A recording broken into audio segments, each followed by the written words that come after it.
ప్రకాశం జిల్లాకు చెందిన ముగ్గురు టీడీపీ ఎమ్మెల్యేలు గొట్టిపాటి రవికుమార్, బాలవీరాంజనేయ స్వామి, సాంబశివరావు సీఎం జగన్కు లేఖ రాశారు. పోతిరెడ్డిపాడు సామర్థ్యం 40 నుంచి 80 వేల క్యూసెక్కులకు పెంచడంపై టీడీపీ ఎమ్మెల్యేలు అభ్యంతరం వ్యక్తం చేశారు. దీనివల్ల తమ జిల్లాకు తీవ్ర నష్టం జరుగుతుందన్నారు.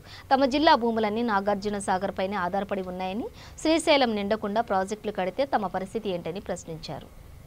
23 జిల్లాలు ఉమ్మడి ఆంధ్రప్రదేశ్లోనే అత్యంత వెనుకబడిన ప్రకాశం జిల్లా, అంత దయనీయ కరువు పరిస్థితులు ఉన్న ఈ జిల్లాని అరాకొరా నీళ్లతో ఇప్పటిదాకా కాలం వెల్లబుచ్చి రైతులు ఏదో రకంగా దాన్ని ధైర్యంగా ముందుకెళ్తా ఉంటే ఈరోజు ప్రకాశం జిల్లాని ఒక ఎడారి చేసే కుట్ర జరుగుతూ ఉంది.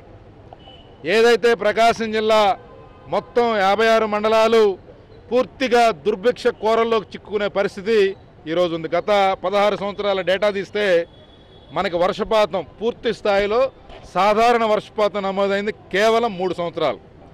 ఒకవైపు వర్షపాతం తక్కువ ఉంది, రెండో వైపు నాగార్జున సాగర్ ఆయకట్టు పరిధిలో నాగార్జున సాగర్ కుడి కాలువ కింద 4.5 లక్షల ఎకరాలు సాగునీరు, అలాగే 4.5 లక్షల ఎకరాలు సాగునీరు, అలాగే 12 లక్షల మందికి తాగునీరు కల్పించే నాగార్జున సాగర్ ప్రాజెక్టు మనుగడ ప్రశ్నార్థకరం అవుతా ఉంది. తద్వారా ప్రకాశం జిల్లా భవిష్యత్తు ఎడారిగా మారిపోయే పరిస్థితి.